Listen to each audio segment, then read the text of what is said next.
Welcome to Straight Talk and Retirement, your no-hype source for financial advice and making informed choices about your retirement planning.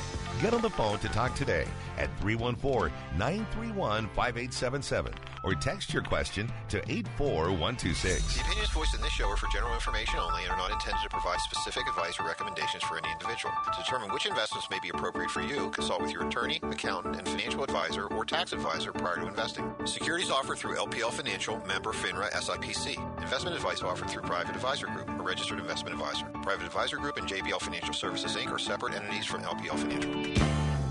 Now, here are your retirement coaches, Jeff and Erin Lapidus. Well, hello, St. Louis, and welcome to Straight Talk on Retirement, your live and local St. Louis's favorite financial call-in show. I'm Erin Lapidus, president of JBL Financial Services, financial planner and wealth manager, and I'm joined this week and every week by my dad, Jeff Lapidus, wealth manager and retirement coach, and my husband, Robert Markham, our life insurance and fixed annuity sales specialist. Good morning. Good morning, babe. Good morning. We help our clients make smart choices about their money. The way we do that is by designing a game plan, a written step-by-step strategy, a real game plan with several goals in mind. First is to preserve, protect, and prudently grow the assets our clients have taken their entire lifetimes to accumulate. Second is to provide an income stream they can rely on so they can do all the things they want in retirement. And third is cost-effectively addressing their health care needs, like helping individuals enroll in Medicare and choosing the right plan to couple with their Medicare coverage. And then when they're done enjoying their assets during their lifetime, we show them how to pass them on to the people they love, whether it's their spouses or children, grandchildren, churches, or charities, whoever it might be, without Uncle Sam or the tax courts taking a big bite out of their money. And as their wealth managers, Erin, Rob, and I watch their money every single day to make sure they're staying on track. And that's why they call us the retirement coaches. Good morning, gang. Good morn. It is another wonderful day in the neighborhood. No rain. Love Saturday. We get time to spend with our fans, listeners, clients, answering your questions at 314-931-5877 or 84126 from the text line. We are live and local, so we'd love to hear from you. And there are other ways that you can, if you like, get in touch with us during the week. That's right. Log on to our website, jblfinancial.com. You can click on the Contact Us button and request a coaching session, Medicare, financial, or both. Or you can use that same Contact Us button to ask a question. If you happen to have one during the show or maybe sometime after, we'll try and get back to you as quickly as possible. You can also sign up for our monthly newsletter. We call it the Coach's Corner. Rob keeps it updated every single month, and he'll also send it directly to your email on the first of the month, usually early at 6 a.m. He also keeps the last 12 months logged on the website, so you can always go back and take a look at past articles. As I think we're at the second Saturday of August already. We're just speed running the August 2025 newsletter, and we got some great articles in there for your perusal. The first one being Saving Social Security, Which Solutions Do Americans Support? We went over this article last week. We're not going to spend all that much time on it, but the fixes are relatively straightforward. You can either reduce benefits or increase funding, and the article walks you through how you get from point A to point B. Pretty straightforward.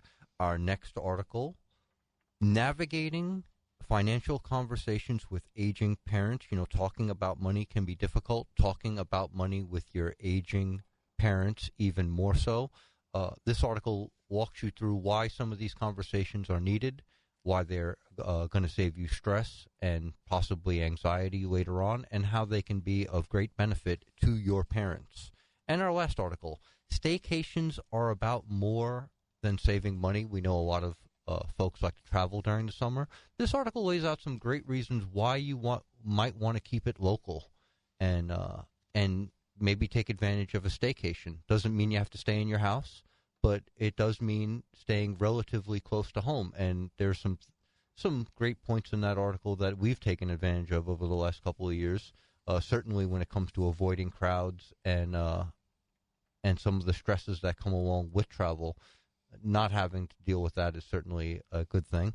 But the article that we're going to spend a little time with today is Avoiding Probate with TOD and POD designations. If you want to pass on your home, your retirement account, or your bank account to a loved one easily and efficiently without going through probate, then a TOD deed and designation is definitely something to take advantage of.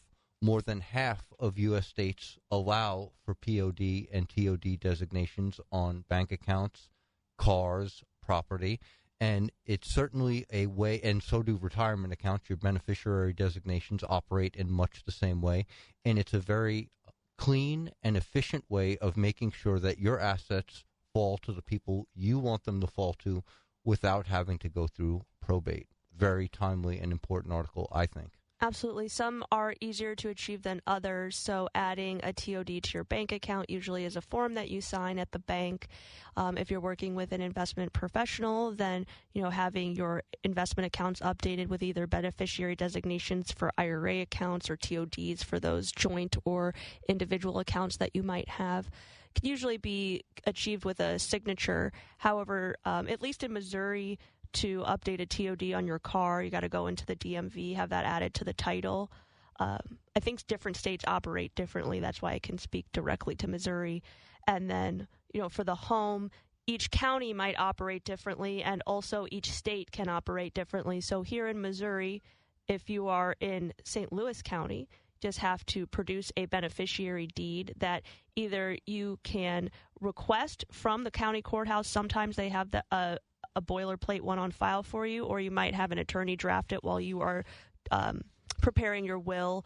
And that is a deed that needs to be filed. So it needs to go back to the county courthouse and have the clerk file it in order for it to be effective. You want to keep a copy at home, but it does actually have to go back to be recorded with the recorder of deeds. It's definitely some of the most important conversations we have with clients when they come in for a review, just as a perfunctory, hey, we're going to do some housekeeping real quick. I want you to take a look at these beneficiary designations, make sure that they reflect your wishes.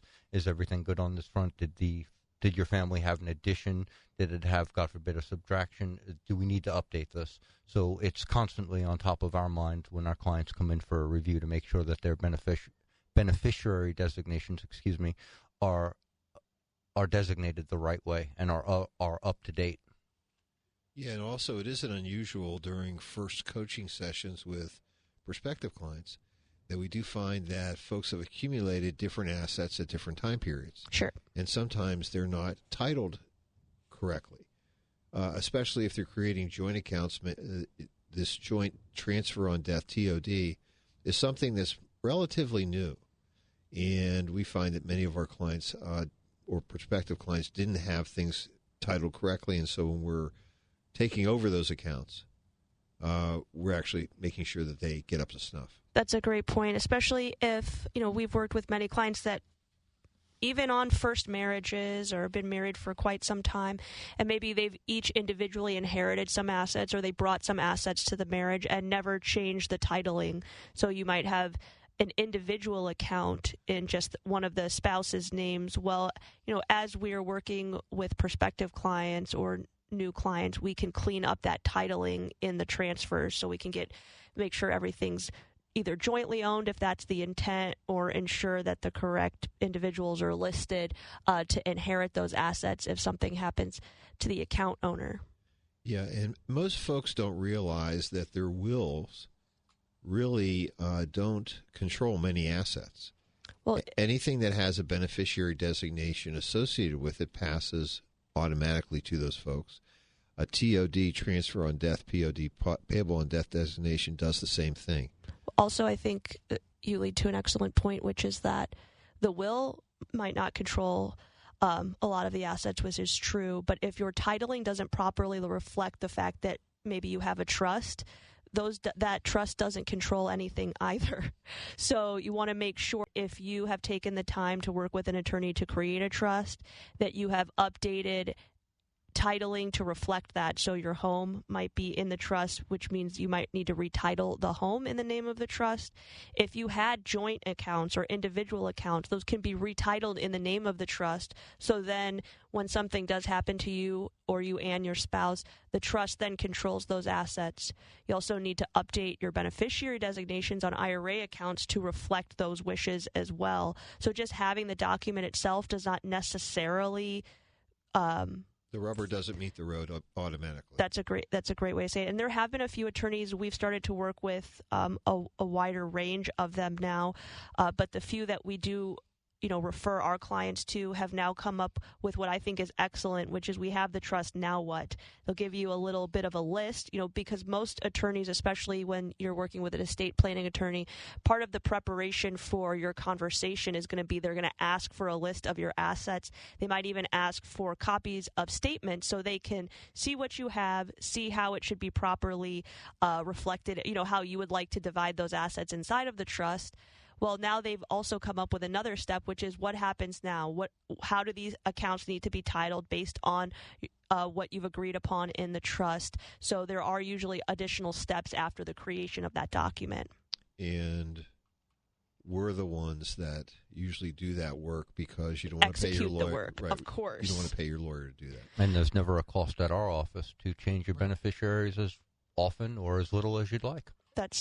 That's exactly right. The one last thing, Dad, I always thought that you said this an interesting way, which is that a will essentially ensures probate, which is that right. If you don't have these designations listed anywhere else and you just write, my heirs, my 2 children, whatever the case is, are going to receive all the assets, and then that is not reflected in your titling, you will end up in probate. Now, luckily, your will is what will dictate how probate divides your assets, essentially. You won't receive the state's will, which is what happens for individuals that have no titling and no documents, but your estate is going to receive a haircut for having to go through probate. Yeah, think of it like going to visit Disney.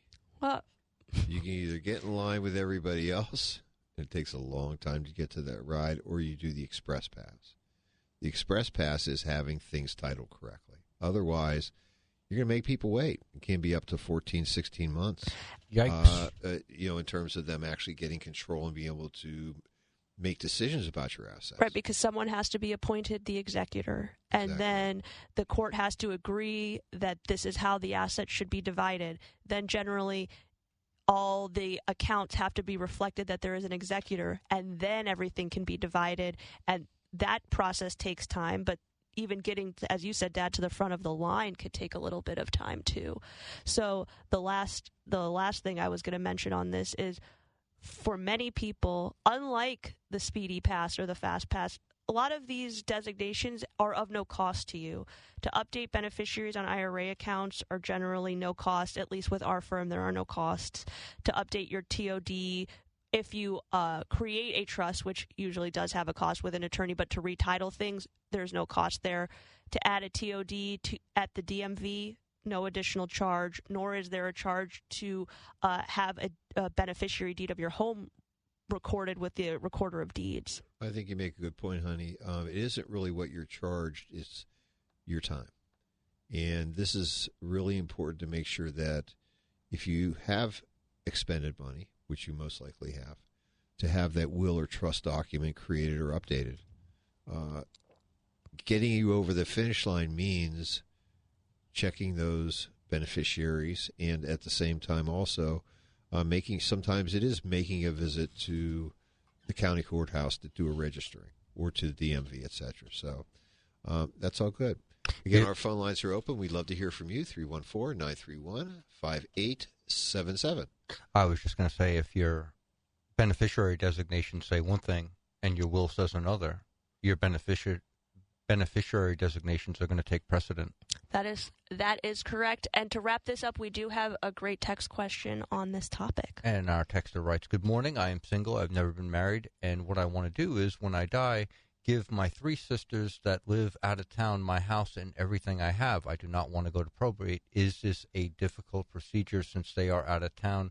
How do you get the ball rolling on that? And where would I go to do that?" So It is not difficult for your wishes to be reflected the way that you'd like. Just as we mentioned, you want to make sure all of your accounts, if it's a bank account, if it's an investment account, if it's an IRA or a Roth IRA account, have your three sisters listed by name. You'll want to, if you live in Missouri, you can acquire that beneficiary deed for your home. You could put all three sisters on there in equal parts as well. Same thing for your automobile. Exactly. Same, and you'll go to the DMV for that. I would suggest that a will is still an important piece of any estate plan, even if maybe you've made the decision that a trust isn't necessary for your wishes. But the will includes your durable power of attorney and your medical directive, but also it can appoint one of those three sisters to be the point person for the liquidation of the estate, and that usually the executor, and that usually makes it easier.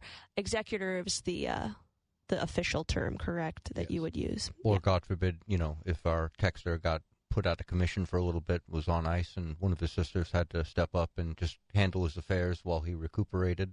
That's a great point. That's what the durable power of attorney will do for you.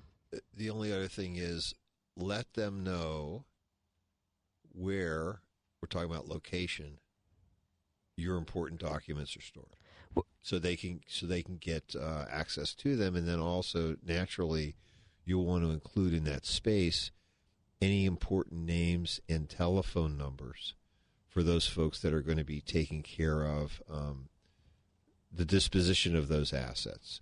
The executor's job is to gather them up, as it would be. Mm-hmm. Generally, what happens is, if you're one of our clients, we then deal with the disposition of assets, moving them to each IRAs, beneficiary. to beneficiary IRAs, trusts or TOD accounts to individual accounts, etc. So make sure that information is readily available. And frankly, because of your situation, you might even consider the possibility of maybe doing a joint Zoom call with your advisor, with your lawyer, with your sisters, so that everybody gets to the same page. Right, and I would say keeping a list of where your accounts are, where funds are, is an important component of that, because even if you have left the designations for your sisters to inherit those funds, if they don't know where they are, then they'll go unclaimed potentially. So it's important to keep a nice list of everything that you have over time, so that way your executor will be able to locate everything for you. We often recommend our clients leave our card with their estate planning documents, so their children or their other beneficiaries will easily be able to give us a call so we can start the process. You don't want to create an Easter egg hunt right. for the people that are left. So having those documents in a organized way, in an organized place, will certainly be beneficial for you. And I would just say, if your sisters are all out of town, you're going to need to think about what are you going to do with your remains. Are they going to stay here, or are you going to be buried with your parents are out, etc.? Where are they going to be? You can make arrangements for that to happen today. Right, prepaid funerals. Exactly, and it is not difficult to have your remains shipped to another city, to another funeral home, to be disposed of. There's a very organized network that happens between these funeral directors, so it's something that should happen. But that's certainly something you should consider. And those prepaid funerals are really great for all of those reasons. One, it kind of outlines everything that you would like to have happen after you are gone, but also it locks in the cost for you, which Absolutely. is great. And it can take any additional pressure off of your beneficiaries, that they have to make these decisions. Maybe they don't know all of your wishes expressly. This is easily laid out for you. You already prepaid for it, so there's no additional expense to the estate. And it's really just a matter of somebody initiating the process. And we have just a small follow-up question, and our texter writes, does the beneficiary deed include a step-up in basis? So the beneficiary deed does not expressly include a step-up in basis, because there is no document that outlines it. It is the passing of the assets after your death that will create the step up in basis as long as it falls into one of the IRS categories that allows for a step up, which would be property as well as real property as well as financial assets that are not inside of those IRA or Roth accounts. Exactly. There's certain things that aren't, like U.S. savings bonds aren't available for step up, nor annuities. Thank you, that are held outside of IRA accounts. Right. So you don't have to actually designate a step up in basis in order to receive it. As long as the law stays the same, the property that allows for a step up will receive it. Yeah, having these designations reflected correctly and having all your documents housed where, God forbid, one of your loved ones can get at them in the event of your passing, it is just going to take a lot of stress and anxiety out of an already stressful and anxiety-filled situation. So it's never a bad thing to plan these things ahead, or at least give people a heads up on where they can find things. God forbid there's an emergency. Indeed. Very good. I was going to say, why don't we take our first break of the hour? Let's do it. If that's okay. And when we come back, we'll be here to answer your questions and calls at 314-931-5877 or 84126 on the We Want to Get Busy KTRS text line. We'll be right back. The views and opinions expressed in the preceding paid program are those of the host, callers, and guests, and do not necessarily reflect the views or positions of this station, its management, or owners. This is Erin Lapidus, the retirement coach. Wouldn't it be great to have a game plan, a real strategy, so that no matter what was going on in the stock market, the economy, or the world, you could be confident about your retirement? Wouldn't that be great? If you're within 5 years of retirement, call me today at 314-863-0008. That's 314-863-0008. Or send me an email at Erin@jblfinancial.com to arrange your free coaching session. Let's get started on your retirement game plan today. I'm Farmer Dave, and here's my good friend and owner of MasterCars Inc., Alex Rosenberger, with today's hot MasterCars Inc. deals. Thanks, Farmer Dave. Summer may be winding down, but that means the great weather is moving in. Time to get the convertibles, motorcycles, and sports cars out. We're selling them at a brisk pace. As a result, we need to buy even more of them. You have a very clean, classic, collectible, convertible, sports car, or even an everyday car you want to sell. How about an entire collection? We'll buy it all. And if we're buying them, of course, we sell them too. Check out our site for some of the finest hand-picked vehicles for sale in the country. Ours are that good. Give us a look. It'll be worth your time. So rev that motor and point your car in the direction of MasterCars Inc. and buy or sell today. 4100 Namioki Road in Granite City, or visit MasterCarsInc.com to get more details. That's MasterCarsInc.com. This is KTRS St. Louis, the Big 550, and KTRS.com.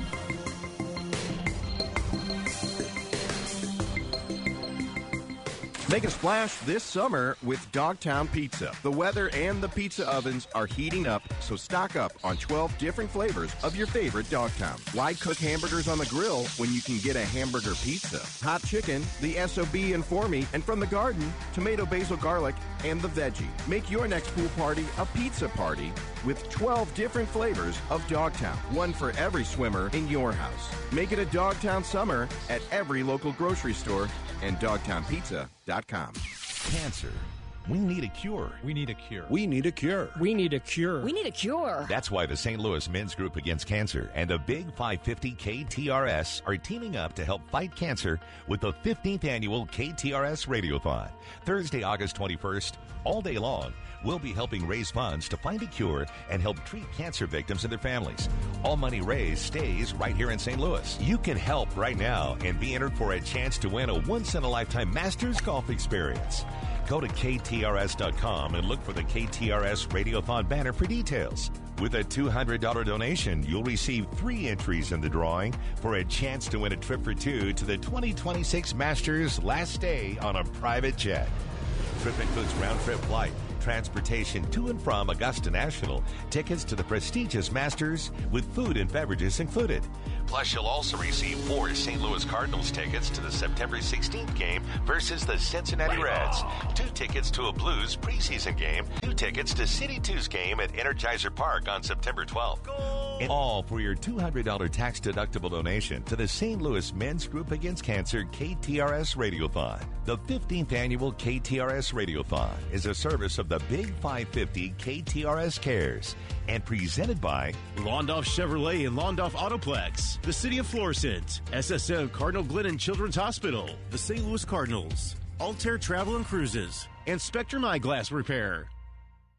Now, back to Straight Talk on Retirement on the Big 550 KTRS. Here are Jeff and Erin Lapidus.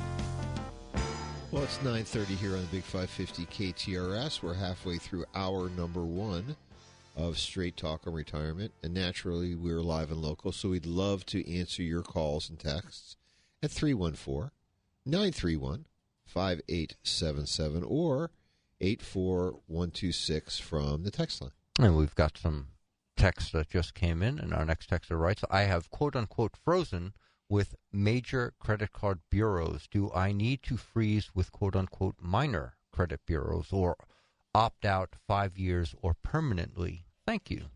So these are 2 separate things. The freeze is so your credit, so no one can apply, or you even cannot apply for credit. So that's loans as well as credit cards, really any type of credit without unfreezing your account. Or check your credit scores. Or check your, right, they can't pull your credit either. So that way, if if you are attempting to apply for a loan or someone wants to check your credit, maybe you're going to work for a financial institution, they check your credit. You're going to have to unlock it or unfreeze it in order for them to be able to, for outside people to be able to take a look at your credit. The opt-out is when you do not want your credit information released to other creditors to provide unsolicited requests. Like when you get in the mail, you're pre-approved for X, you're pre-approved for Y. That's because your information has been disseminated to other credit card companies. You can opt out for 5 years. That only is verbal.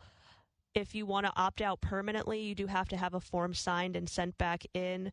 I think those 2 things are kind of up to you. If you've had an issue with your credit in the past, I think a freeze is great because then you'll be able to see who is trying to access your credit. It does sometimes, and I think, Dad, you can speak to this, it's a little bit of a hassle because you have to unfreeze your credit when you want someone to be able to look at it. And you see this happening when you're going to purchase a car, maybe a home, etc. And you're right. And typically what you're doing is you're unfreezing it for 2 to 3 days or until the creditor, the whoever that credit agency, whoever that person is or company's trying to look at it, and then you just close it back up again. But it certainly does save you when you think about it in terms of identity theft. Yes. And, do you really need to buy stuff? And that's a question that you need to answer on your own. I don't. And if you already have credit. Well, the thing is, what's going on? It seems like every single place you have a credit card with gets hacked. So you're getting free, 1 to 2 years of free service anyways. Rob and I just had 3 of our credit cards compromised in the span of less than a week. Wasn't right. It wasn't right. You're making too much money. Well, I don't feel as though they can steal it from me because of that. It's terrible. No, but yes. What gets me here is this gentleman saying, "Hey, should I opt out?" No one was ever asked to opt in. They just assumed the sale here, and I can just as I'm working through the equation, I'm just like, that's interesting. I never consented to any of this. You just assumed it. Now I have to go and opt out of that which you volunteered me for. Right. Well, you do that when you're on the internet also. People want to follow. Do we want to follow you, etc.? The answer is no. Right. Don't follow me. Don't follow me. All right. Terrific. Okay. I thought we had a caller, but guess not. It's okay. You can be one, though. 314-931-5877. Please do. And our next texter writes, give me a as soon as the screen. There we go. Thank you, Erin. I called you from my hospital bed the day after my heart attack, and I gave you a list of my 6 prescriptions they were going to prescribe me. You said some of them were tier 3 and 5, which is going to be very expensive. You gave me the generic equivalent, which cost me $0 out of pocket. When I got home, you sent me a Get Well gift box. I'm glad I signed up with JBL. They treat their clients like family. Oh, I'm just so glad that he's feeling good enough. I'm so glad he didn't say when you told him it was tier 5 that he didn't have a heart attack while he was in the hospital. Well, you know what's funny is when he called and he was asking me about. See, he describes it in a way that I did not know that he was in the hospital bed until the end of the conversation, because he was just asking me about some of these meds. I was like, my goodness, man, you sound great for, being less than 24 hours out from a medical event. So you didn't say, are you laying down or anything, right? Is the heart monitor hooked up to you while I tell you this? Now, also, just to be clear, I did give the list of the generic equivalents. It was definitely up to the physician to make the decision as to which was appropriate. I was just trying to facilitate. As an MD? You didn't take off the financial advisor hat and put on your medical hat? No, she was being her grandfather's grandchild. I was only trying to be of administrative assistance to the physician. I would never try to take on that role. At any point in the conversation, you said, put the doctor on, I'll talk to him. We'll clear this up. Right. Well, and again, thank you, cousin, for doing that text for us. It was nice. I'm glad to hear he's doing well. And we do have a caller on the line. Terrific. Good morning, Patricia.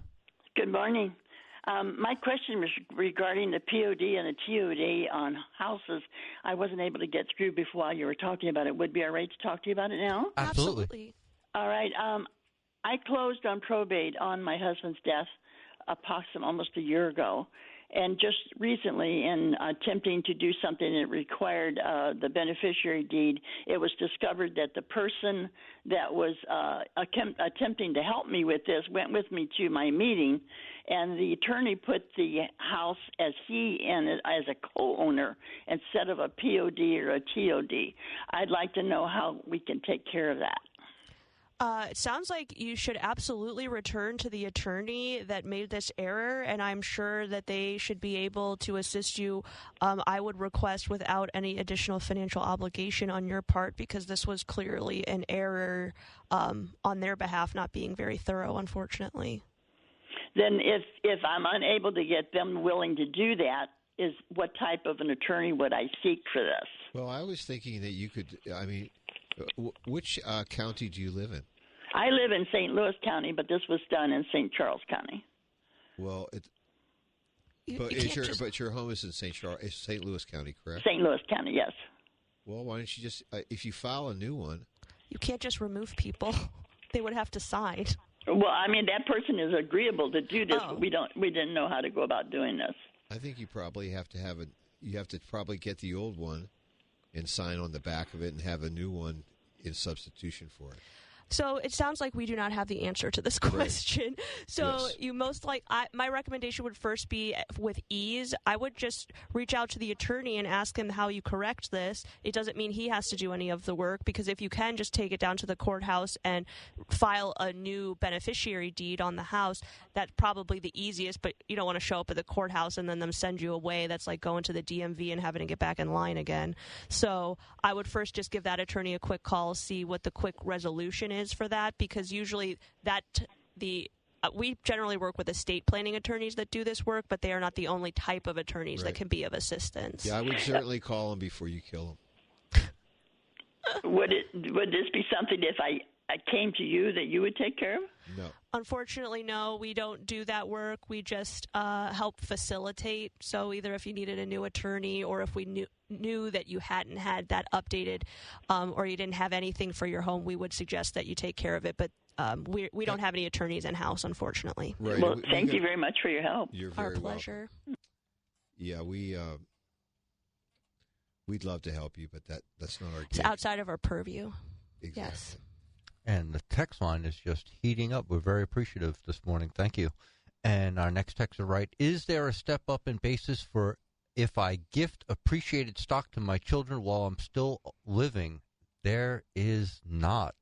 No, but they get to pay the taxes. Right, exactly. You've moved the tax burden to them, but unfortunately there is no step up in basis. So if you bought Netflix for 50 cents and now it's worth, $1,200 and you want to gift it to the children, they inherit your cost basis of 50 cents. Now, that was all hypothetical. Exactly.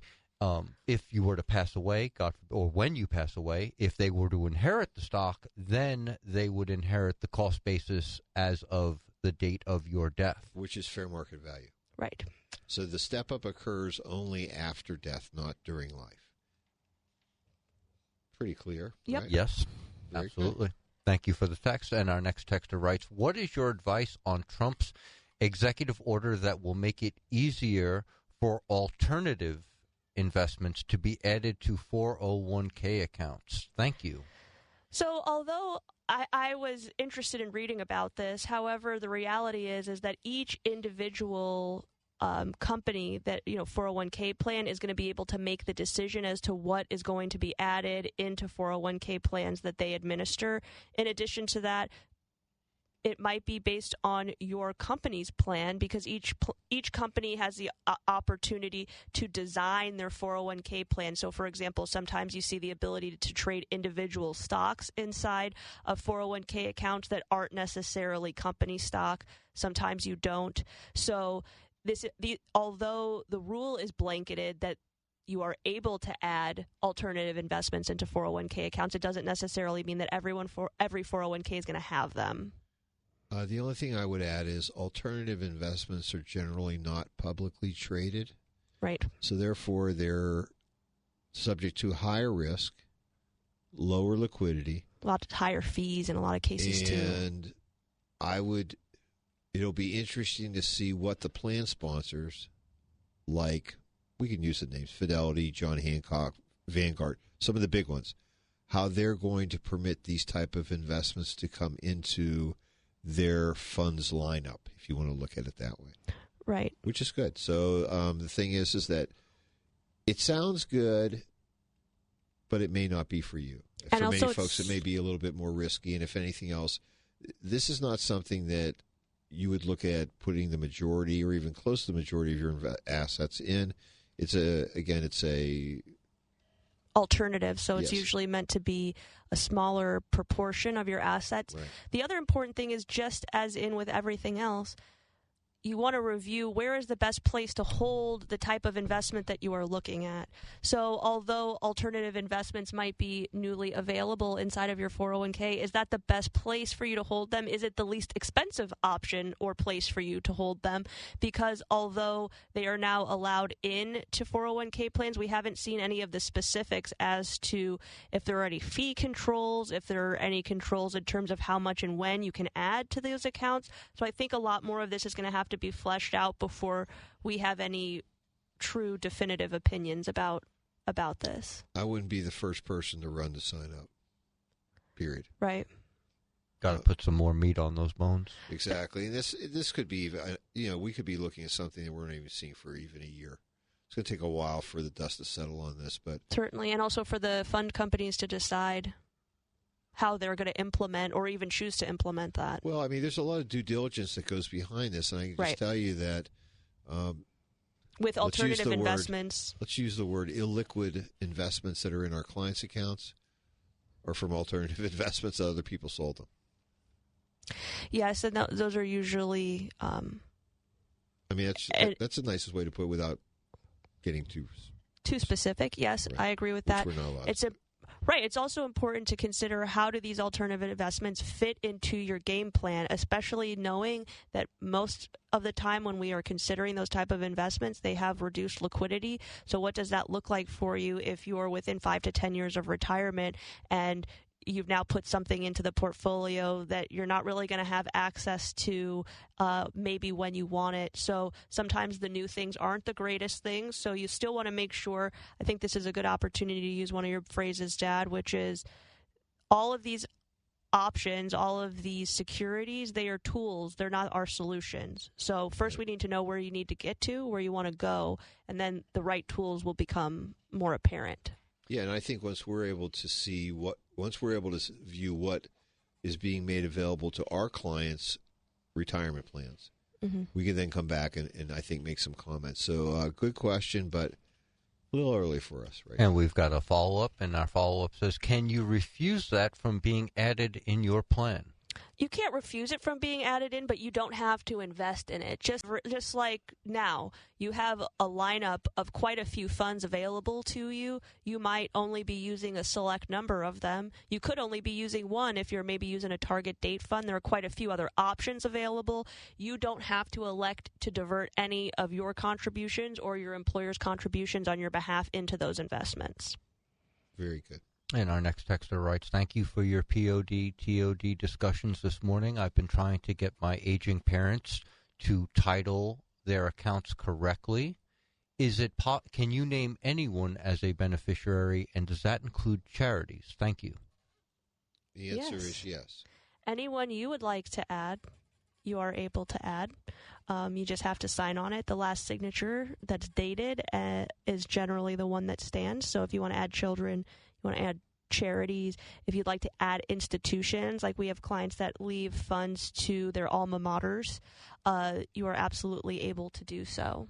The only thing I'd like to add to this is most people don't consider that the charitable contributions or distributions that are going to be made at your death should probably be made from retirement accounts. The reason being is that when a charity receives taxable funds, they are a non-taxable organization. So therefore, they're not going to pay taxes on that, as compared to most people say, well, in my will, I'm leaving X, so they think they're like they have a CD that renews. So guess what happens? Charity gets that money.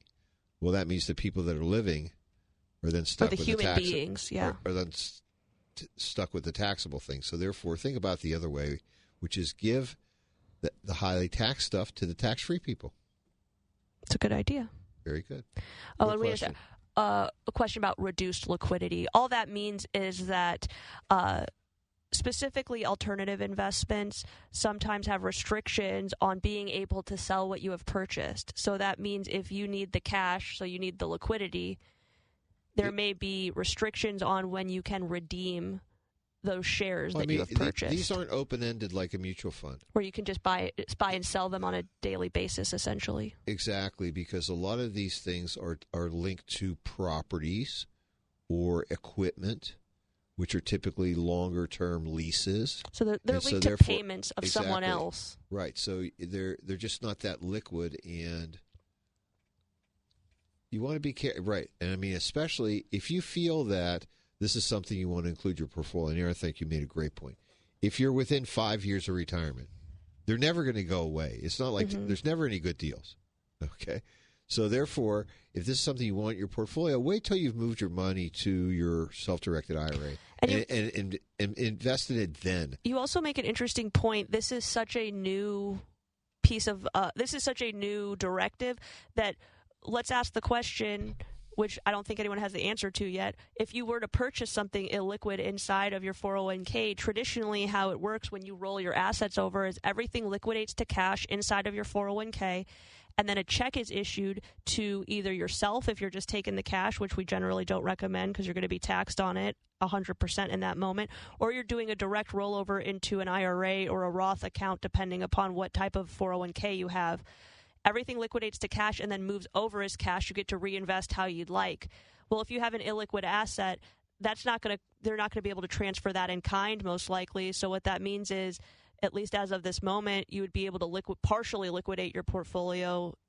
The illiquid assets would have to stay inside of the 401k. Now you have two accounts when maybe your goal is to be a little bit more nimble. Yeah, then you could go. Well, it's true.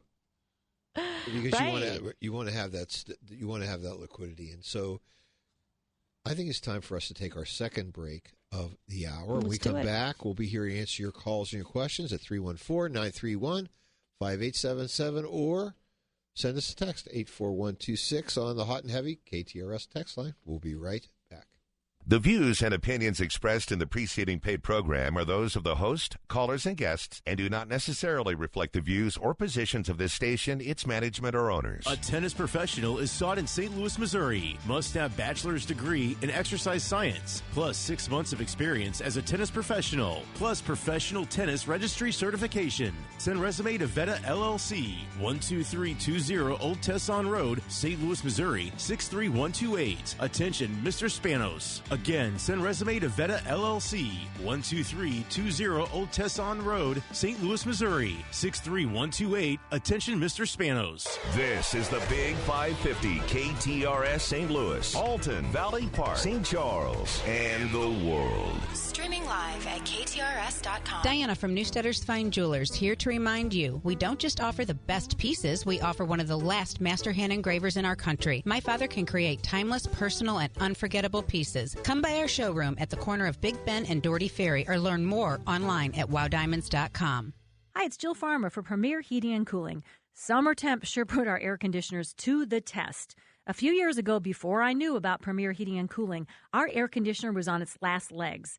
We decided to push the envelope and try to limp through another St. Louis summer before replacing it. We went away on vacation and came back to discover our air conditioning unit had gone on the fritz while we were gone, and we ended up with all kinds of trouble, including warped wood floors.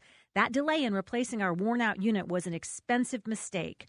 If you're limping through and you know it's time for a replacement unit, our friends at Premier Heating and Cooling can take care of you and even work with you on financing. Or if you haven't taken the time to really get your air conditioner checked out and make sure it's operating at peak efficiency, which will really help on your bills and help with the life of your air conditioning unit, Premier Heating and Cooling is the place to go. Excellent rating with the Better Business Bureau. So many of their new customers are referred by happy customers like me. PremierHeatingCooling.net. 636-916-1122. This is Mariah, third generation at Newstetter's Fine Jewelry. Buying an engagement ring can be intimidating. At Newstetter's, we ensure complete understanding of your purchase. We offer a choice in both lab and mine-grown diamonds and are able to work with any budget. Let our family help educate you on your choice at Big Ben and Doherty Ferry or at wowdiamonds.com. This is the Big 550 KTRS St. Louis, Alton, Valley Park, St. Charles, and the world. Streaming live at KTRS.com. Let's talk about smart choices for your money. It's Straight Talk and Retirement on the Big 550 KTRS. Here are your retirement coaches, Jeff and Erin Lapidus.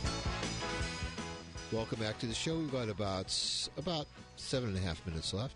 Answer your phone calls and text at 314-931-5877 or 84126 from the text line. And our next texter writes, when you deal with your clients, how available are you and your team if I have just a few questions and don't need a review? These days, it can get very difficult to get a return phone call. I totally agree. Not with us. Yeah, I was going to say that's absolutely not our standard. So although we have a set review schedule, so you don't have to contact us for your review. Kelly, our office manager, will contact you on a regular basis. Things often come up between coaching sessions. So if you give us a call or send an email, you're going to get a response within 24 hours of at least the reception of your call or email if we don't have the answer to your question yet. So I would say very responsive. And I would just say that's like a worst case scenario, the 24 hours. I don't think it's going to go that long. Rarely. No, and as a matter of fact, what we like to do is we would certainly recommend and we know our clients are listening, that if they want to schedule in 15 minutes with us, when they call the office, they talk to Kelly and get on the schedule. Easy to do. I mean, then we'll have the time there, and we'll be happy to do that with them as well. But never any cost or charge because we're already on the payroll. Excellent. And our next texter writes, my son recently started contributing to his new 401k plan. What is a good target amount for him to contribute every year?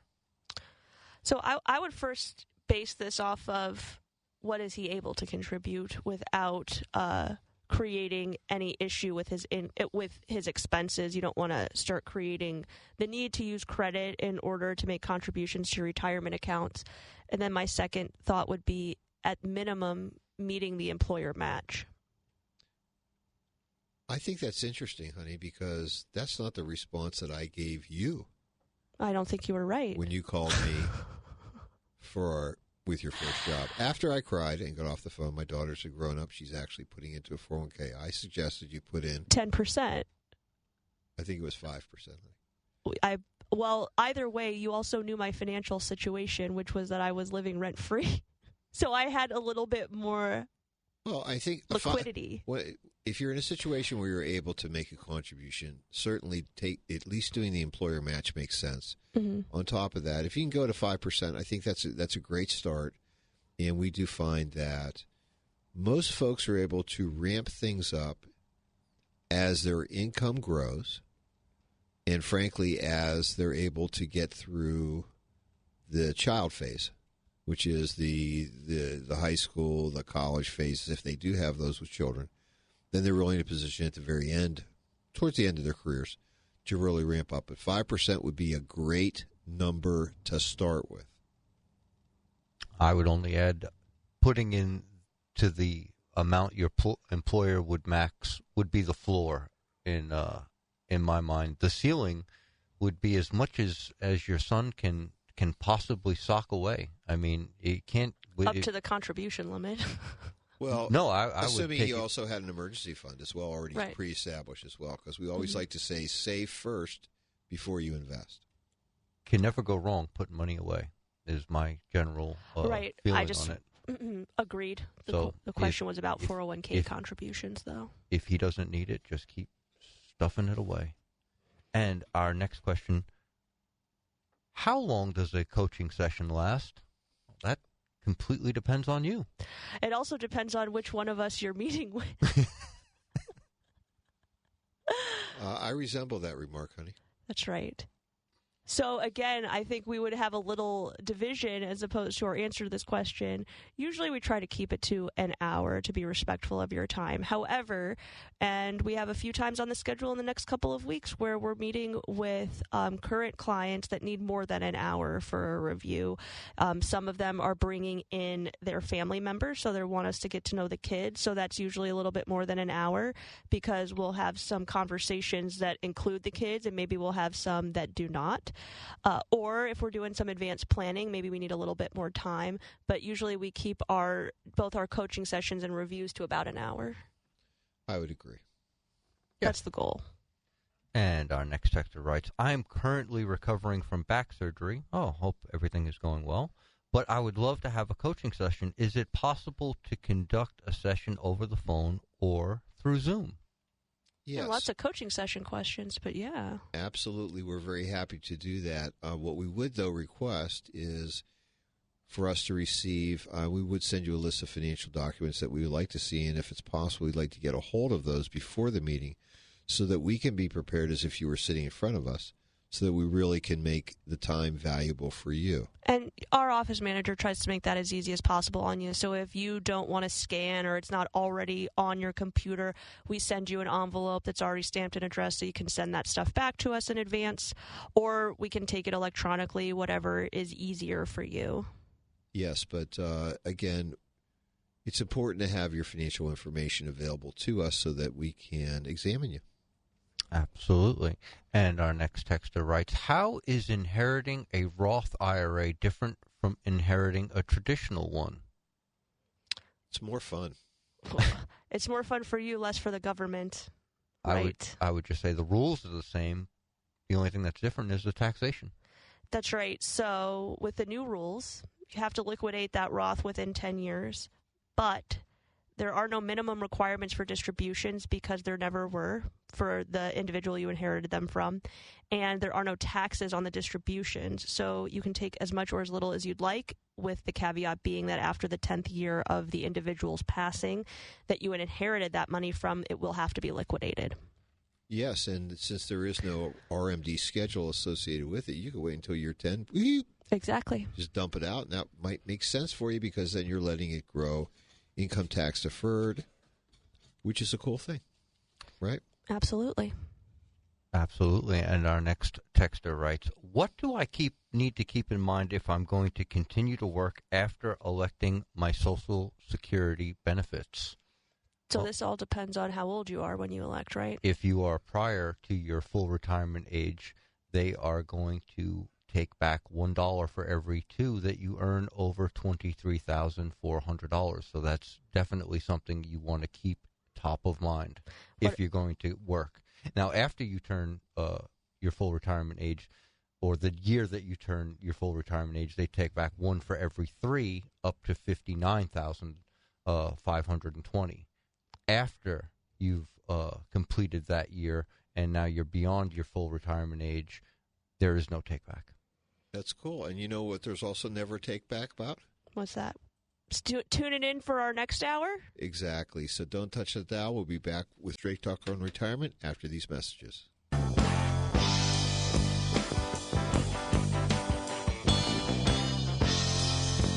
Welcome to Straight Talk and Retirement, your no-hype source for financial advice and making informed choices about your retirement planning. Get on the phone to talk today at 314-931-5877 or text your question to 84126. The opinions voiced in this show are for general information only and are not intended to provide specific advice or recommendations for any individual. To determine which investments may be appropriate for you, consult with your attorney, accountant, and financial advisor or tax advisor prior to investing. Securities offered through LPL Financial, member FINRA SIPC. Investment advice offered through Private Advisor Group, a registered investment advisor. Private Advisor Group and JBL Financial Services, Inc. are separate entities from LPL Financial. Now, here are your retirement coaches, Jeff and Erin Lapidus. Well, welcome back, everyone, to hour number 2 of Straight Talk on Retirement. We've had a really lively chat line this morning, or text line, rather. Absolutely. And phones. So please keep them coming. All those questions, 314-931-5877 or 84126 on the text line. Always happy to answer Medicare or health insurance questions outside of our Smart Choices About Your Healthcare segment. But now's a great time if you've been thinking about something. Send us a text. Give us a call. It's that time again. Because you care. We talk Medicare. So, you had a nice chat with William? We did. William is new to Medicare. He is retiring at the end of the month and joining Medicare in October. William worked as a mechanic most of his life, so he could tell you everything about cars, but when it came to looking under the hood of Medicare insurance, he was a bit of a fish out of water. So he stopped into the office, and we had a great meeting. He was able to sit down with the whole team, got introduced to everyone at our office, which was great. He explained his situation about him retiring and being nervous about changing his insurance to Medicare. His main concern was that he was on a prescription called Victoza, a very expensive type 2 diabetes medication. He had been receiving manufacturer discounts and paying $0 for this medication. Currently, he's also on 8 other medications, but they were mostly common generics. He's on a statin, a thyroid, cholesterol, etc. As William and I were discussing his options, I explained there was no standalone prescription drug plan that covers Victoza. His only options were to go with a Medicare Advantage plan or to self-pay for Victoza with a standalone plan. And before we continue, I think this is a great point, which is that if you are someone that's on a medication and you are looking up that medication, or you're working with an individual like Frank or Rob to help you make this decision, and you find one of your medications is not covered by Medicare, you can always appeal, or you can request that the company that you choose, so the insurer that you elect, has it added to the formulary for you. It's going to be added at the highest tier, and Rob's going to talk about the tiers today, so it's a good time to mention this. But it's not a guarantee. So there are many medications that Medicare does not cover. You have to go through the process of requesting it be added to the formulary. But if you can already find a plan that will cover it for you, that is a guarantee for at least the year that you are on the plan, that it will be covered for you. So it's important to keep that in mind, I think. Absolutely. And we explained to William that since Victoza was not covered under the standalone plan, he would have to self-pay, and it would cost $3,500 for a 90-day supply. And since it's not on the formulary in this example, it's not going to be covered by that cap. No, it is not. And that's another great point that you bring up. Any medication that you're on that isn't on the formulary is outside the purview of the soon-to-be $2,100 cap. It's $2,000 this year. But if you're not on the formulary, any dollar that you're spending towards that medication is not going towards that max out-of-pocket cap. And so the cap is now inflation adjusted, I guess. It's next year at 2026, it's going to go up to $2,100. That is what they've told us. Okay. I mean, I don't know if it's written in blood, but so far that projected that right. Next year's, I mean, still a relatively good deal, especially if we're looking at something like a 90-day supply. You know, if this med was on the formulary at $3,500, a 90-day supply, that's you'd have to fill it 4 times a year. That's $14,000. Yes, and even moving up the cap, basically from 2,000 to 2,100.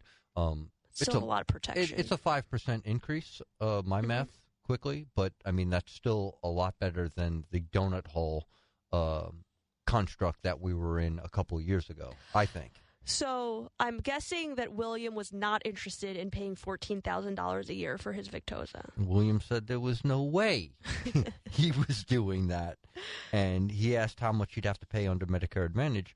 You know, I explained to him that the cheapest option was for a Medicare Advantage prescription drug plan, and that would be $840 for 90-day with, this is a very important distinction, with the $2,000 cap that we're operating under this year. And so that's fabulous because we can do the math pretty quickly for, let's say for William, it was a full year. He was going to have to fill the medication. I know it's only going to be protracted since he's going on in October, but $840 would be about $3,300 a year, $3,360.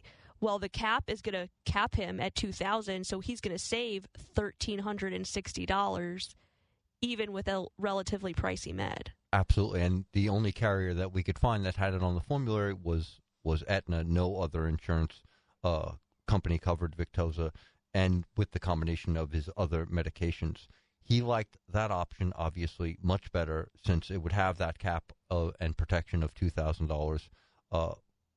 William also had some questions of, like, basically how this all worked because, you know, this was going to be the new construct that he was in, being onboarded into Medicare, so he wanted, like, a further understand. All right, of how the tiers work. So, you know, I thought this would be a great time to highlight for you guys, the listeners, exactly how the 5-tier system works. So typically your plan will have 5 different drug tiers. The lower tier, the lower the cost at the pharmacy. If your plan has a deductible, you have to pay that for tiers 3, 4, and 5 medications. Right. Generally, tier 1 and 2 are exempt from the deductible. So this is important because we're getting close to open enrollment time. But when you are evaluating your medical and and we're specifically talking about prescription now, but when you are evaluating your plan and you see that there is a deductible, that doesn't always apply to you. So it's important that you might be able to create a discount for yourself. Let's say you're unlike William, you are not on tier 3, 4, and 5 meds. You're just on 1 and 2. Who cares or even 1. Who cares what the deductible is? Not me. It's not going to apply to you. So most likely you're getting a discount or you're taking advantage of a discount somewhere else because building in that extra cost for other people is allowing that plan to move money elsewhere. So just because you see deductible doesn't mean that that's your obligation. You want to drill down a little bit like Robin Frank did with William to give him a little bit better understanding. Unfortunately, he's going to have to pay, or he would be subject to that deductible if there was one. But let's keep going. So what are the tiers? Tier 1, as my wife said, generics. Tier 2 are non-preferred generics. Tier 3, you have some brand name drugs like Eliquis, Ozempic, Jardiance. Tier 4, non-preferred brand names, Skyrizi, Williams drug, Victoza. And then Tier 5 is a specialty tier, injections, infusions, typically like Humira. And another thing I want to point out, which is these are excellent generic labels for each tier. Tier 1 generics, Tier 2 non-preferred generics, Tier 3 brand. You might see non-preferred generics on Tier 3. You could even see non-preferred brands on Tier 3 as well. So you can see them moving around a little bit. The insurance company do have the final decision that they have to make official before the plans are released every year of where where each prescription is going to fall. Another thing I wanted to mention was, we noted that Victoza was only available with Aetna. Right. Each insurance company that offers prescriptions has to offer 2 alternatives for each therapeutic treatment. So Victoza is a type 2 diabetes medication. Every other insurer has to offer 2 other medications that will fit that need. So they all elected that Victoza was not who they were going to be who they were going to be offering, but you are offered other options. Just to keep that in mind, so no one's getting any fright. Right, you're not without a chair when the music stops. And just breaking down some of the tiers on Williams' specific plan, the Aetna Gold, it's a 0 deductible, so that's great. So that means every dollar is going to be covered by one of these copays. You don't have to pay anything up front first. And every dollar goes towards that $2,000 max on the prescription side. Right. So tier 1 is 0 copay at the pharmacy. We love that. Tier 2 is only a $5 copay at the pharmacy. Tier 3 is 25% of the retail copay. So we're starting to move retail value of the prescription as your copay. Got ya. Tier 4, 35% of the retail value of the copay. Of the retail value of the prescription is your copay. Yeah. And tier 5, 33%. So you can see as you move up the escalation ladder.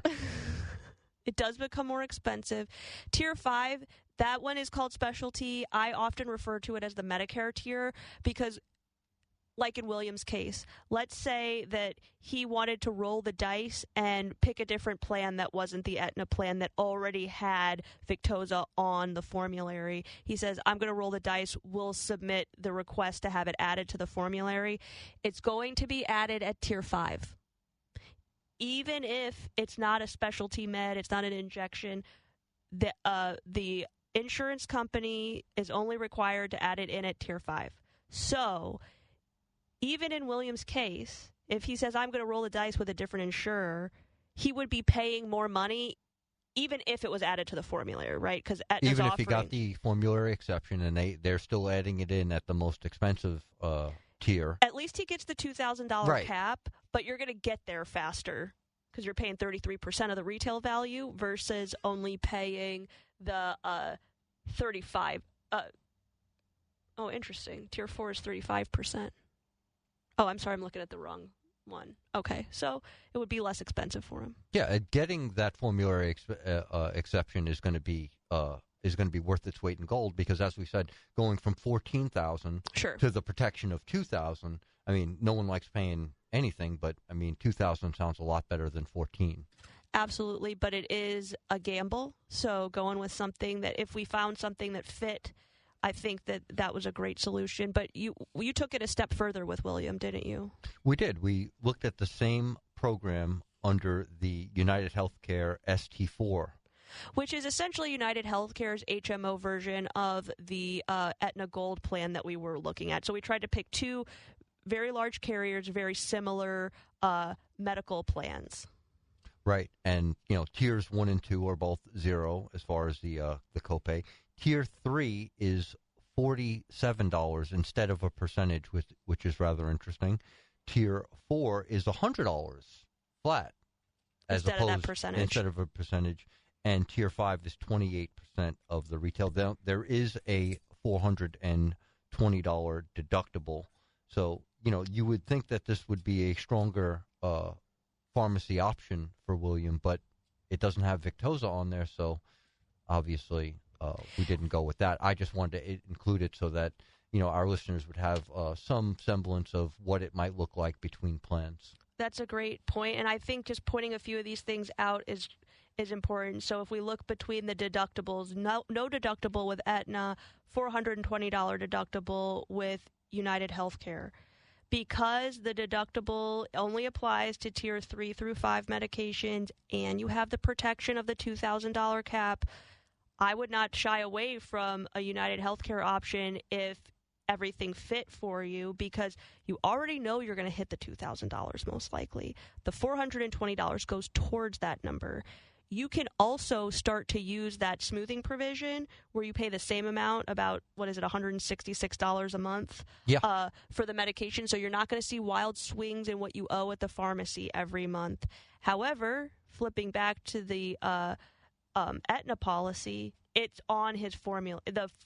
His medication is on this formulary. That's why it seems to make more sense to elect the Aetna policy. Absolutely.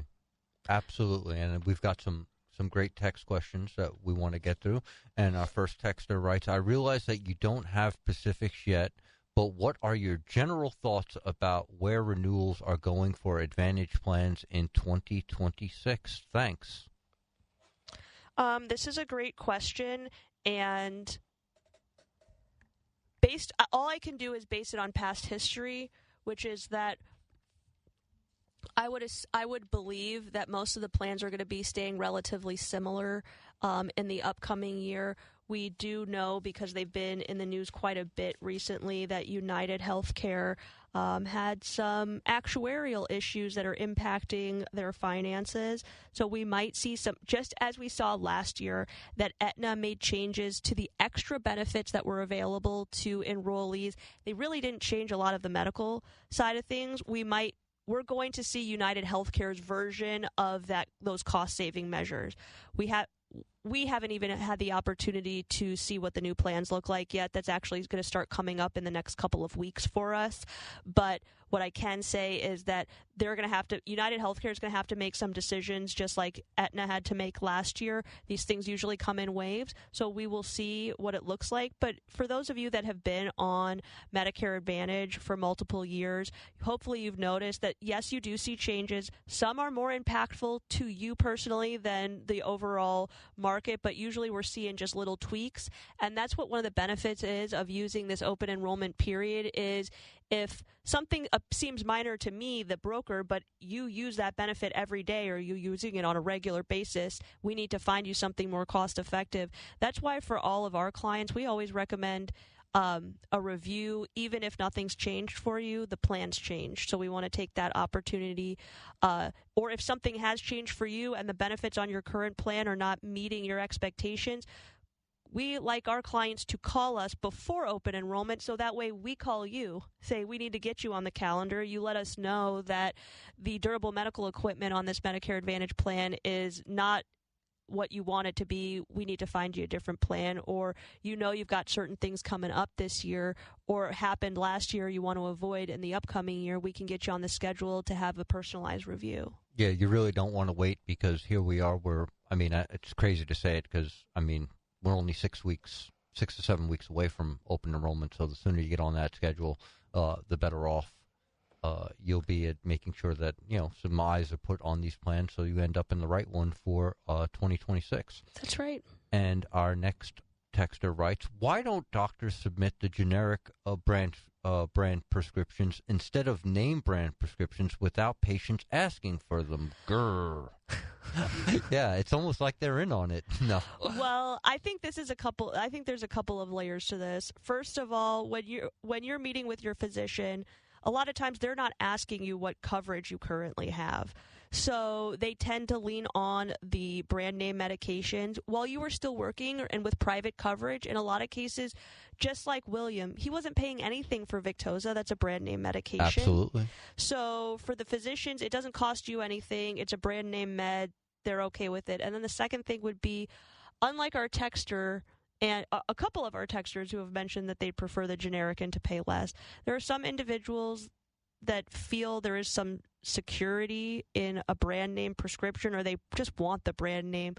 I don't want to eat America's Choice Flakes. I want Kellogg Frosted Flake. Exactly. There's a lot of the brand loyalty is a thing. So sometimes physicians move with what their patients want, which is if they see the majority of patients wanting brand names, they're just naturally going to write the brand name medication. I'd like to believe there's nothing more to it than that, but it is smart, texter, to request the generic because, like I pointed out when we had a previous text about brand versus generic, we're not physicians. Most likely you're not a physician meeting with your physician. So requesting the generic while you're talking to your doctor is a great idea because they might mention to you why they picked the brand for you. There might be a reason. It might be based on past drug history. It might be based on the drug's performance or your specific needs. So it is important to talk to them about it before just requesting, making a demand, I guess I would say. But I do think that it's a great idea to advocate for yourself because if you find the generic is just as good or your physician believes it's just as good, why pay the more expensive and price? There's no medical reason not to be on it. Like, in other words, you don't have an allergy that we have to look out for. Like, you can be on the generic, then it probably would be a cost-saving measure to make that switch. Mm-hmm. And our next texter writes, is the Aetna Gold Advantage HMO still going to cover reimbursement of gym fees if they are not a Silver Sneakers gym? So they ended that this past year because they got rid of the fitness benefit on the Aetna Gold policy. And I just want to say, I'm going to stick up for the insurance companies now. This was not right. This was not the changes that they made to the peripheral benefits or the add-on benefits was not an internal decision. Medicare, CMS came down on them and was like, no. That was right. Well, so that was for certain things it being covered last year, like they would no longer cover shoes after April or tennis shoes after April. The sneakers, they 86 them. I think some people flew under the radar on some Apple watches that they got. They scaled down the I think it was $1,200 fitness allowance that they chopped down. Remember that? If you remember, Aetna, the Gold Advantage plan no longer has any fitness reimbursement, but the Smart Fit PPO under Aetna still covers, I think it's a $600 reimbursement. I think it's a little bit less than that. Okay. So, no. We don't know if they're bringing it back in the upcoming year. We will hear a little bit more about that in the next couple of weeks, and we'll be able to share that with you October 1st. Right now we have more questions and answers. In about 6 or 7 weeks, we're going to have more answers than questions. And hopefully, from your mouth to God's ears, some of these extra benefits find their way back in because we know you guys enjoy them and we love talking about them. So hopefully that comes to pass. And they didn't catch only a little bit of, I think they caught quite a bit of heat for having cut some of those really enjoyable benefits that people had last year. I see how, like, the sneaker part of it, like, how that raised a red flag. I mean, you got to go work out. You got to wear sneakers to do it. I think it's because the extra benefits really are not supposed to cover things that Medicare assists in coverage with. So because orthotics are covered by Medicare, that is, I think, why they got rid of the sneakers part of it. I know orthotics and sneakers are not the same thing, but Medicare makes the decisions, not me. That's the logic that I was using behind it. Just like Silver Sneakers is available because they don't cover gym memberships. Dental is available because, as many Medicare enrollees know, dental is not covered under Medicare. Vision, not covered under Medicare. Hearing aids also not covered under Medicare. So there are a lot of components that you don't have direct Medicare coverage for, where these Medicare Advantage plans do come in and help cover those items for you, either one, reducing your overall expenses, or secondly, just improving your overall health. I think over time we've started to recognize that all of these components lead to healthier lives, which the insurance companies want that because that means that you spend less money on their plan. So it's not benevolent, but it is a great opportunity for you to take advantage. And I love one of the most overlooked portions of the extra benefits is the over-the-counter. They give you, so much money a quarter to go in there and get as much of the approved items. And they have very easy to download apps that you could walk around with your phone in the CVS, in the Walgreens. Yeah, that's the United Healthcare one. I think Aetna's got a booklet or online or something along those lines. But it's just nice to know that, there's all these little benefits when you start adding them all up. Comes up to a quite sizable amount of money if you take advantage of all of them, and we certainly suggest that you do so because it's just part of the benefits that are there for you. And since we were talking about open enrollment kicking off relatively soon, every year during open enrollment, we spend extended amount of time talking about open enrollment, the new plans, the changes that we see. And since we can begin that October 1st, which is a Wednesday, the Saturday, so October 4th, will be our first opportunity to discuss the new plans, which we will.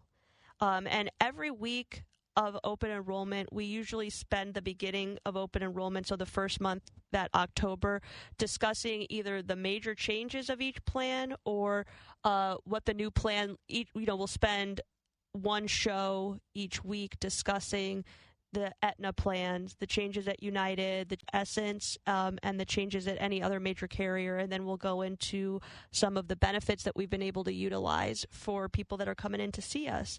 So mark your calendars because we're getting ready for open enrollment. It's going to be a thorough and very exhaustive review of the major plans as they come out. Certainly the most popular ones with the most popular benefits. Mm-hmm. So we're going to do a complete deep dive October 4th. All right. With that, we're going to take our first break of the second hour. When we get back, we'll be here to answer more of your calls and texts, so don't touch that dial. We'll be right back. Greetings. I'm Camille Reinhold with Happy Brain Counseling in Kirkwood, Missouri. Please tune in to our show monthly. On Sundays, please check us out at happy-brain.com. Happy Brain, now monthly Sunday 5 to 6. For show schedule, go to ktrs.com. Hey, it's Heidi, and I've only sold 2 houses, but I know how stressful it can be. I also know the team at Lauren Risley Realty makes the entire process as easy as possible. I watched Lauren work with friends and my parents, and I can say she is top-notch. She doesn't just know the market. She knows what to look for in a home, and that includes red flags. And through all of it, she is calm, cool, and kind. So if you're in the market to buy or sell a home, or if you just have a question, call Lauren Risley Realty, 314-775-0684, or go to laurenrisleyrealty.com. Hi, this is Dr. Dan Lang. Join me for Animal Talk every Sunday afternoon from 2 to 3 on the Big 550 KTRS, the Animal Talk of St. Louis. This is KTRS St. Louis, the Big 550, and KTRS.com.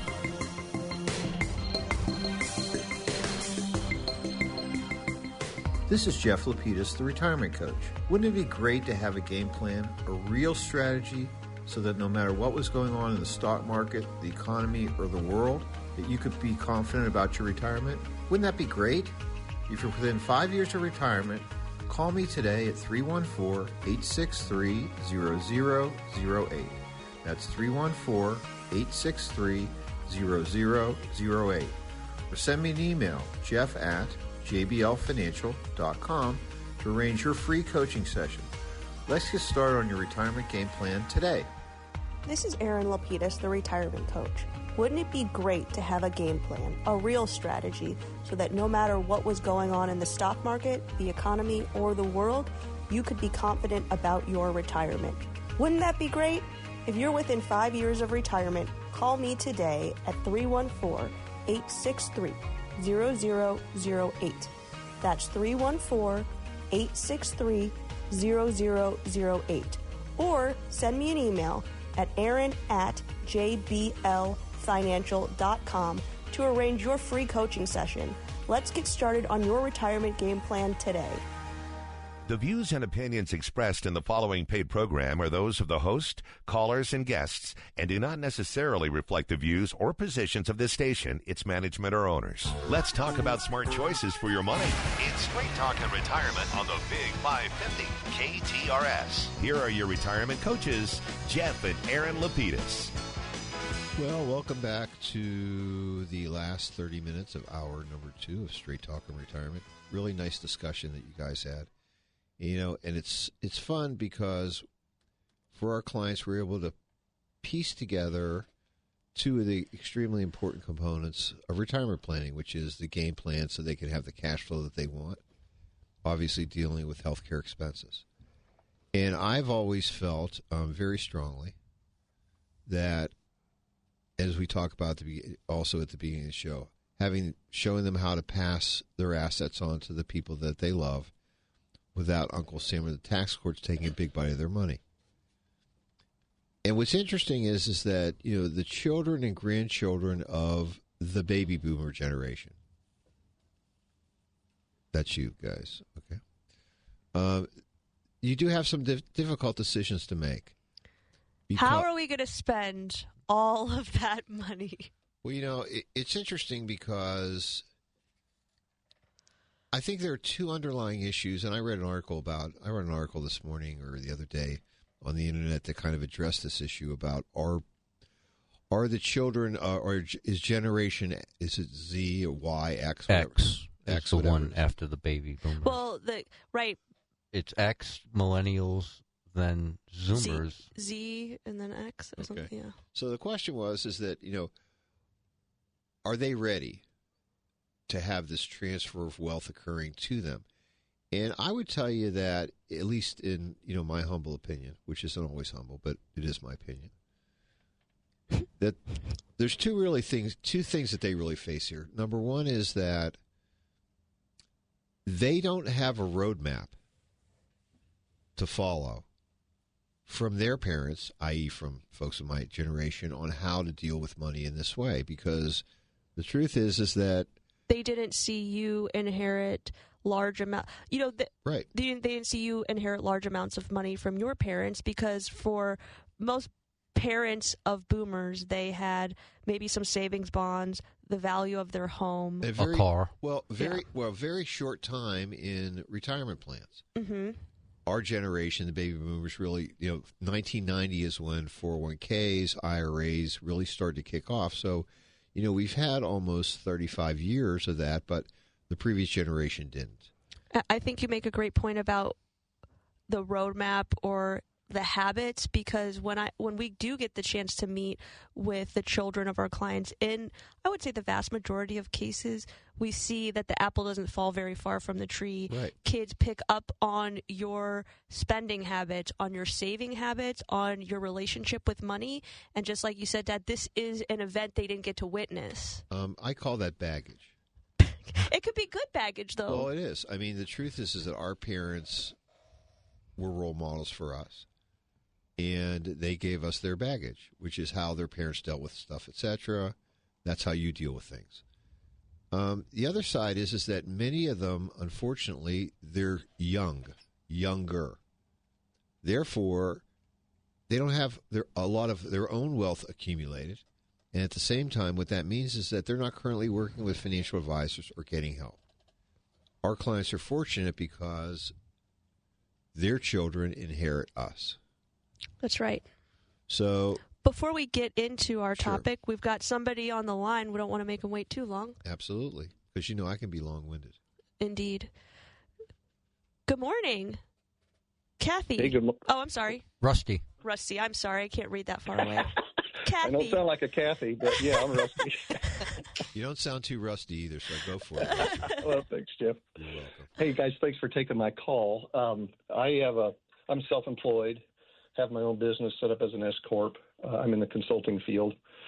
And I have handled our health insurance. My wife's a retired school teacher, so we get her health insurance for both of us through the school district, but we're paying for it ourselves, so it's not a company-sponsored plan that we are offering to one another. In the past, I have just paid that out of our personal account and then had my business reimburse me. My accountant a couple years ago said, hey, you ought to have the business pay those expenses for you, so we moved it there. This week I was reading about something I'd never heard of before called a QSE HRA. And as I was reading through that, I thought this might even be a better way to handle those expenses to lower my tax consequences, and would love to hear your opinion on that. So this sounds like a form of an HSA plan. And Qualified Small Employer Health Reimbursement Arrangement. There you go. Sounds good, Dave. It's a formal employer-funded health plan, a benefit for small businesses with fewer than 50 employees, allows employers to reimburse employees on a tax-free basis for their individual health insurance premiums and qualified expenses. Sounds like you're doing that already. Yeah. Which is great. How it works. Okay, but how it works is the employer set the reimbursement allowance, so you could set that to the exact amount of your premium if you wanted. Plus a little increase for inflation. Employees pay for their own health insurance and medical costs and submit proof for reimbursement, so you wouldn't have to go through very many steps. And then there are contribution limits. So I think that of $12,800 for a family. So hopefully that might cover your full premium. It would cover our full premium, but are there tax advantages to doing it this way? Because one of the articles I read, and I hate trying to read anything from the IRS, but it made it sound like right now my company is paying our premiums, and of course that's a taxable event to us. You aren't able to take so your your accountant doesn't take a deduction for that when the business pays out the reimbursement on the health insurance? The business would take a deduction, but then aren't we paying? No, you're not. No, you're payroll not. taxes on that? No. Okay. So he's not including that as wages, and again the beauty of this is that if you were paying for this out of your own pocket, you could set up this plan. It's basically just a plan document, and then bring back your canceled checks or whatever it would be, the bills, etc., and have it done. What they've done is he's shortened the amount of administration for you, which is fine. So you're doing this correctly on the straight and narrow. Yeah, and I would say I don't think that it sounds as though there is any additional benefit.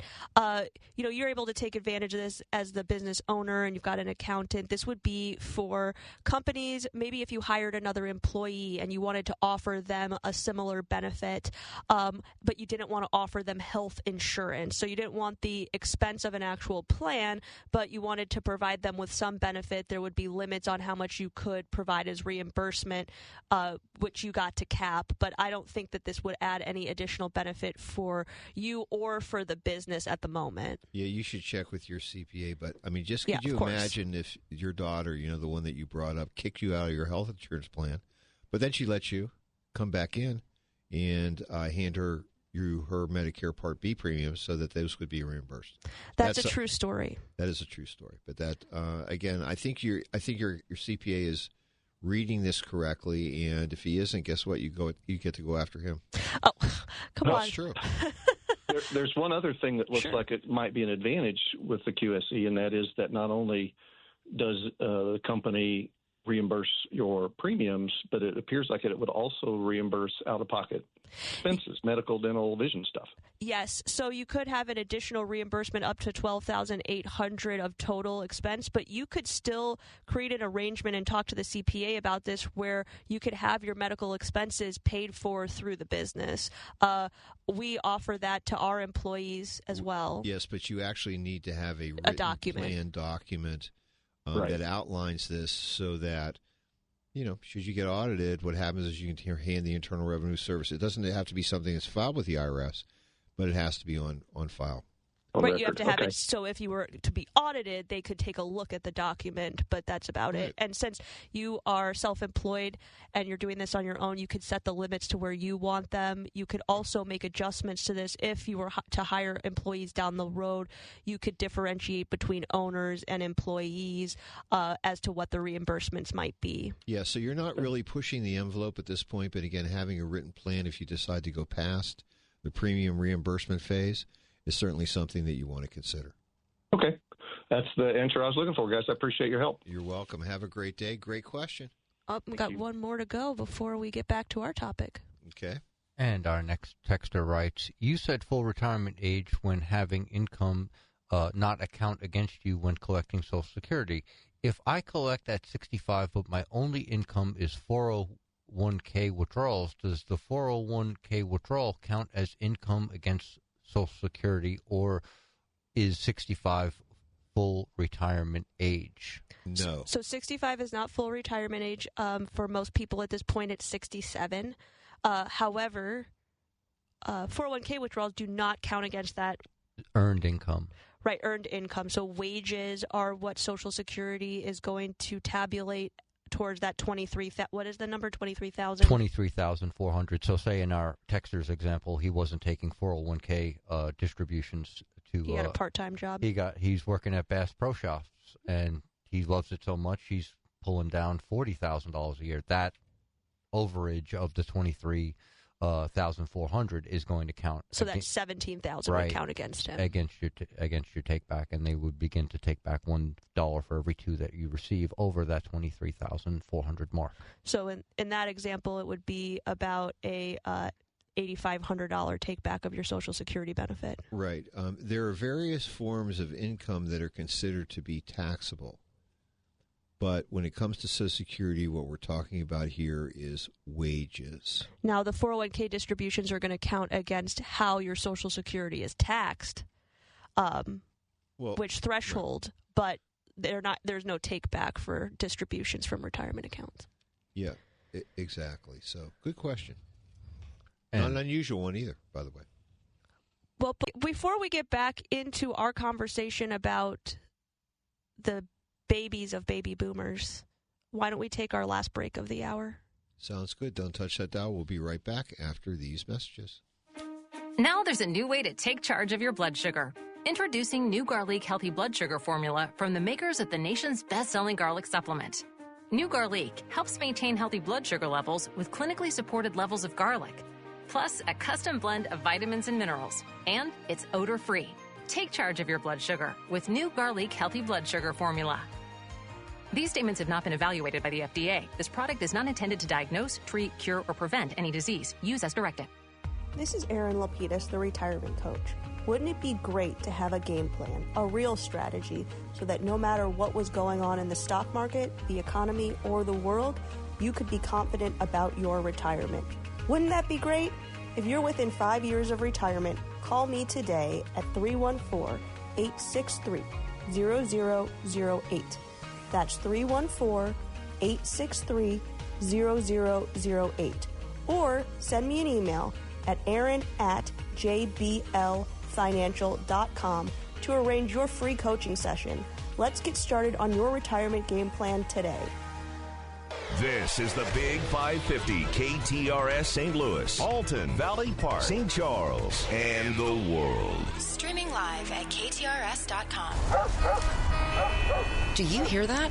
Asthma triggers are everywhere, from dust mites, pet dander, and pollen, to smog and smoke. An asthma attack can strike anywhere, anytime. Be prepared with quick-acting Primatene Mist. Clinically proven to open airways quickly. It's the #1 FDA-approved asthma inhaler available over the counter. Primatene Mist. Breathe easy again. Use as directed. This is Jeff Lapidus, the retirement coach. Wouldn't it be great to have a game plan, a real strategy, so that no matter what was going on in the stock market, the economy, or the world, that you could be confident about your retirement? Wouldn't that be great? If you're within 5 years of retirement, call me today at 314-863-0008. That's 314-863-0008. Or send me an email, jeff@jblfinancial.com, to arrange your free coaching session. Let's get started on your retirement game plan today. Now, back to Straight Talk on Retirement on the Big 550 KTRS. Here are Jeff and Erin Lapidus. Well, we're back, and it's 10:47 here on the Big 550. We've got about 12 minutes left on the show. We'd love to hear from you, 314-931-5877 or 84126. 84126 on the what do you speed it up because you want to get to your topic? No. So, again, what we were talking about was that the next generation, past the baby boomers, Gen X, Gen Z, Gen whatever the hell they want to call it.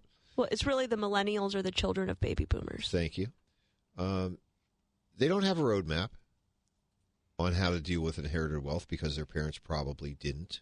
And they're broke, and they don't have financial advisors themselves. Exactly. They're young in the earnings curve. So a lot of this, frankly, is precipitated, I believe, because of what happened with the Secure Act 2.0. With the acceleration of withdrawals that have to be done from inherited IRAs, whether they're Roth or traditional, we know that they have to be emptied within 10 years. Which is far different than being able to empty them over the course of the beneficiary's life. Right. It's like total game changer. Well, it was kind of a no-brainer. I mean, you picked it up, etc. But let's get to an example. Sure. Let's take Linda. Linda was one of our clients. She was 68. She had 3 children, 38, 40, and 42, and had about $1.2 million of IRA assets and $360,000 in non-IRA trust assets. And she recently passed away after a very long illness, which was sad. Each of her children will have inherited $400,000 of IRA assets. We have to create an inherit IRA for them, and about $120,000 of tax-free money.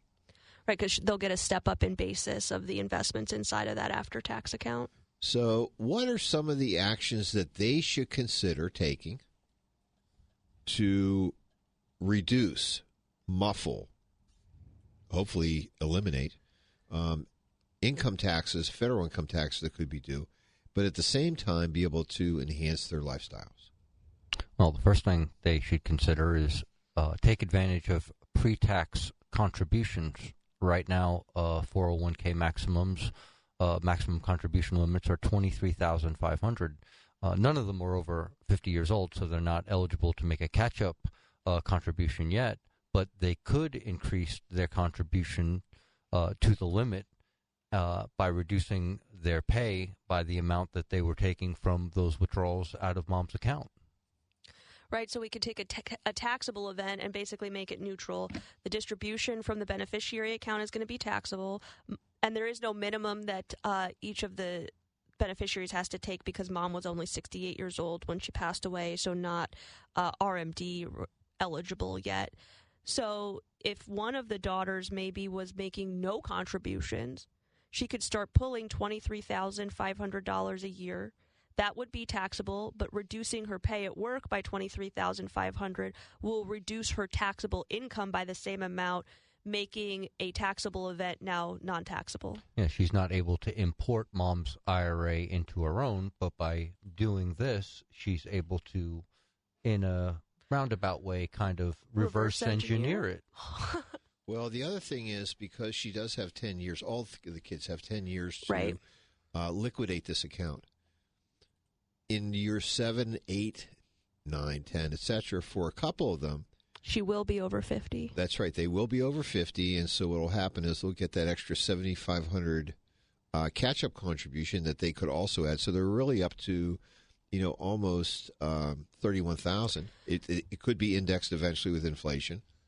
Who knows? Right, we could continue to see these numbers because not every year do they increase, but they have increased over time. So over the next 10 years, we could see increasing amounts going in. Right, it's not unreasonable to think that from 23.5 it could jump up to 25 or 26, and that would certainly be, a help. So what we're thinking about is step one is absorption. Right. How can we absorb this taxable money in such a way so that we're not paying taxes on it, redirecting it indirectly back into your IRA 401k is certainly something to do. And then the second thing we would recommend is let's create a game plan to reduce or eliminate potentially outstanding credit card or other short-term debt obligations that could be done with a combination of those IRA distributions or some of the after-tax money that was that you could start making some sales of those securities potentially, or using some of that cash to liquidate debt. I think it's important, especially depending upon each of the beneficiaries' current income situation, that if we are going to pull from the IRA and we've moved on from the contributions to retirement accounts, we're being mindful of the tax brackets over time, which is why we want to put a plan together for it to liquidate that debt over the course of time versus just saying let's pull it all out of the IRA account and pay it off. To be strategic about it. Well, not only that, but I like to think in getting rid of short-term debt obligations, what we're really able to do, or mom is actually going to be able to do, is to really lower the temperature of financial stress on their finances. Because let's be honest, when people in their 30s, 40s, etc., they're broke. Well, you're in the lower, like you said, you're at the beginning of your earnings curve, but you're probably at not quite the peak, but you're at a pretty expensive time in your life. Maybe you have young children. You most likely have a mortgage, or you were trying to save for a down payment on a house and then end up with a mortgage. So you've got high expenses, not your peak income, so that does put a lot of pressure, and that's also one of the reasons why, as we mentioned at the beginning, most people don't begin truly saving for their retirement until late 40s, early 50s. Yeah, I mean, this certainly can be a very big deal, and obviously those dollars that they're currently using to pay off credit card or short-term debt can then be allocated maybe for more lifestyle improvement things, right? Which could be fun. Better vacations, or maybe a few vacations. Maybe you had a better food, better. Or Just more savings. Life enhancements, right? Certainly, or maybe you had a goal of sending the kids to a private or a parochial school, and now mom can help you do that. I had that goal with you, honey. What did I do to You came back, derail but it's okay. it? I came back? I forgave you. It's okay. I came back. What does that mean? Just teasing you. So we want to take it. Well, of course you when you're the child. We take advantage of pre-tax contributions. I hope all the parents are laughing. We want to create a game plan to eliminate debt. But the other thing is that when we're adding capital into your already existing portfolio, what do we need to do? Integrate those investments. Synergize, right? Yeah. And we know that retirement accounts happen to be one of the best places to rebalance your portfolio because you can do it in a non-taxable way. Also, since you were inheriting from, in this case, our beneficiaries are inheriting some stepped up in basis investments. Maybe if you're taking a look and you're not in love with what mom was holding, this is a good opportunity relatively quickly after inheriting those assets to start making some of those changes too. You're right, babe. And it isn't unusual for us to have discussions with our clients who have more capital than they need to deal with their current income. Right.